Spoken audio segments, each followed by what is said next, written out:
خدا کا شکر ہو. بڑا ہی زبردست حوالہ ہے، اور یہ حوالہ جو ہے یہ دو لوگوں کا بیان کرتا ہے. یہ دونوں کردار بائبل مقدس کی تاریخ کے، بنی نوع انسان کی تاریخ کے بہت ہی اہم کردار ہیں. ان دو کرداروں کی زندگیاں پورے بنی نوع انسان پر اثر انداز ہوئی ہیں. یہ دو کردار پوری بنی نوع انسان کی نمائندگی کرتے ہیں. یہ دونوں کردار بنی نوع انسان کو دو حصوں میں تقسیم کر دیتے ہیں. دو سٹریمز بن جاتی ہیں. اگر آپ غور کریں ان دونوں کرداروں میں بہت ساری سملیرٹیز ہیں، بہت ساری باتیں ان دونوں کریکٹرز میں ایک جیسی ہیں.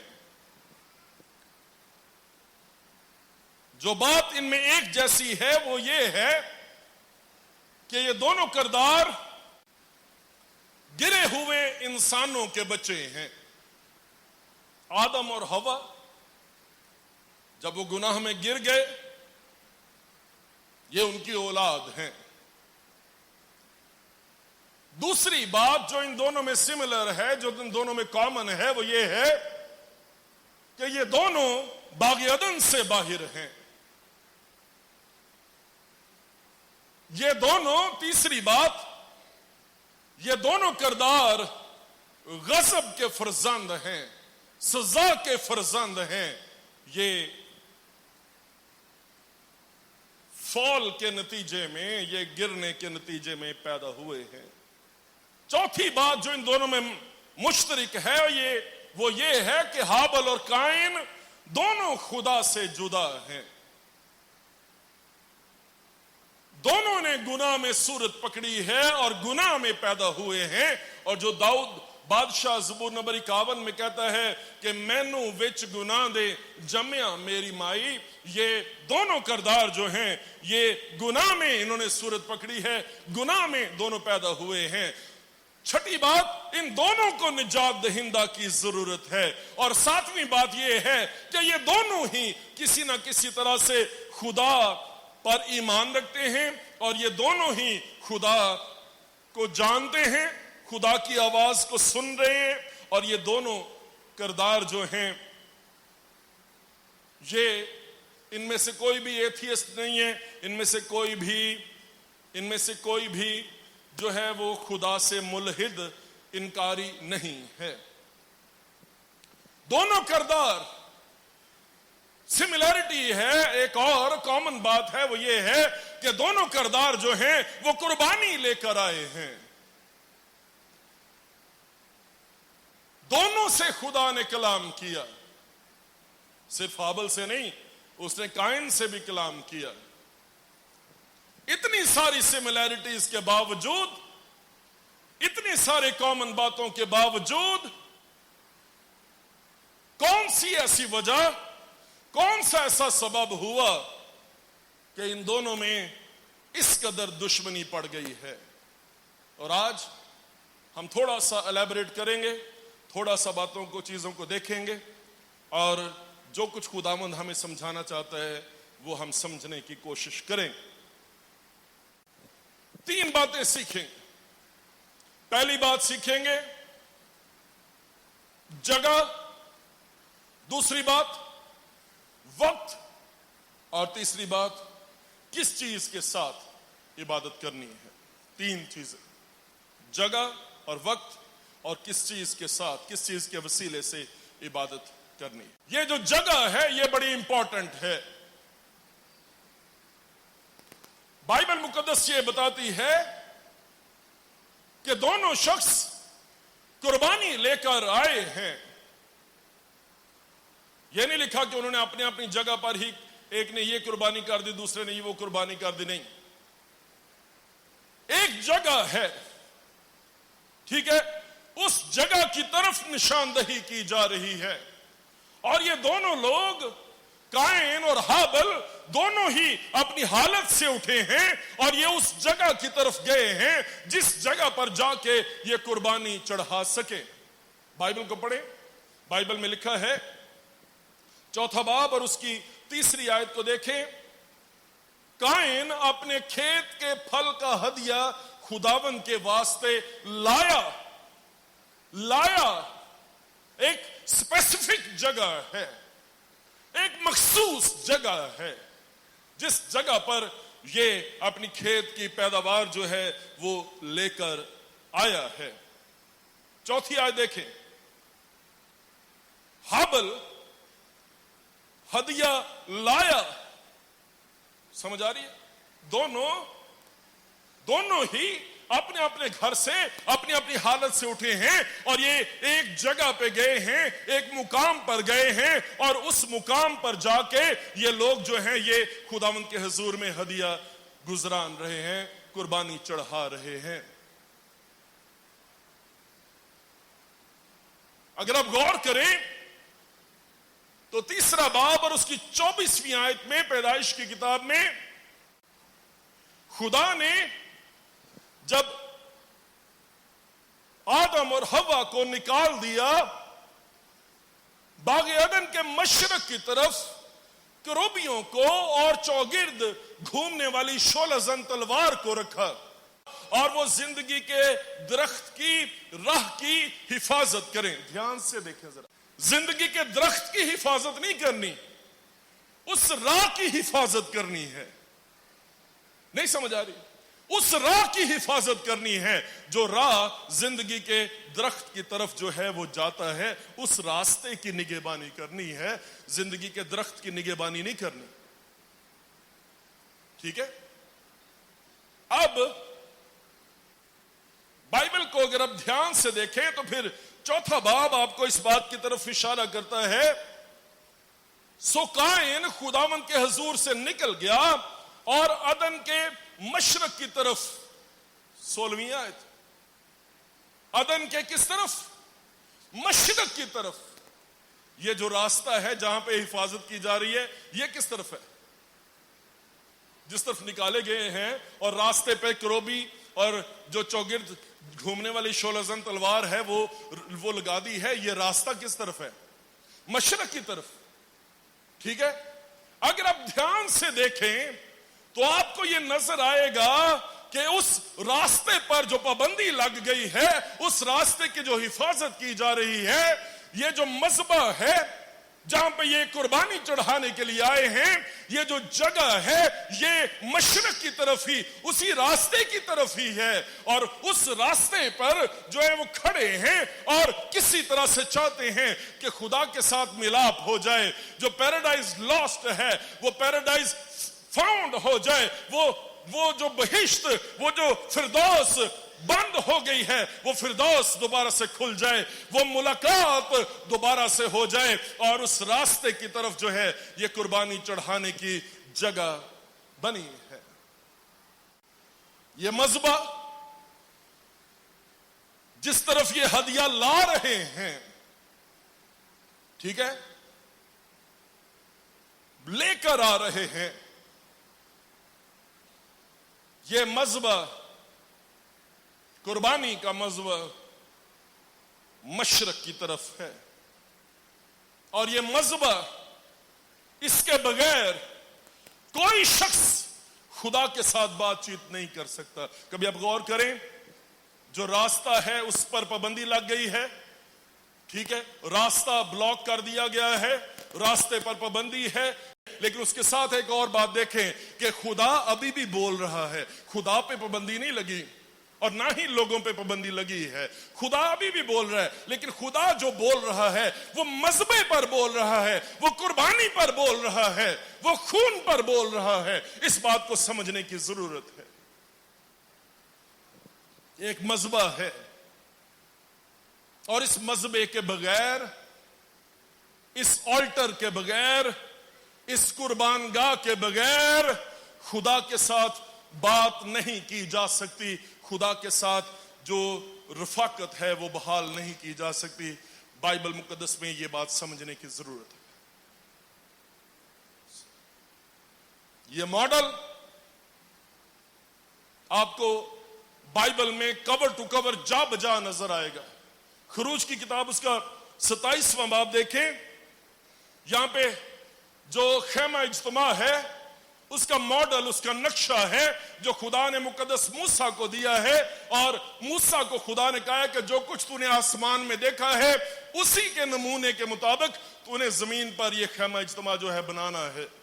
جو ماڈل، جو نمونہ خدا نے آسمان پر دکھایا ہے اس کے مطابق اگر آپ دھیان سے اسٹڈی کریں تو خیمہ اجتماع کے صحن میں جو دروازہ ہے، جو یہ دروازہ، اس کے اوپر سفید کتان کا یہ دروازہ ہے، کپڑے کا بنا ہوا، اس کے اوپر بیل بوٹے کڑے ہوئے ہیں، اس کا مطلب یہ ویلکمنگ ڈور ہے، یہ خوش آمدید کہتا ہے، یہ سب کو بلاتا ہے، ٹھیک۔ اور دروازے کے بالکل سامنے جو دروازہ ہے، جب انٹر ہوتے ہیں، کبھی آپ اس کا نمونہ دیکھیں، جو خیمہ اجتماع جہاں پہ خدا کے ساتھ ملاقات کرتے تھے، اس کی ڈائریکشن جو ہے، اس کی ڈائریکشن کو اگر آپ دیکھیں تو یہ خیمہ جو ہے یہ ہمیشہ مشرق کی طرف اس کا منہ ہوتا تھا، یہ مشرق کی طرف اس کا منہ ہوتا تھا۔ جو مین دروازہ ہے وہ مشرق کی طرف ہے۔ وجہ کیا ہے؟ سبب کیا ہے؟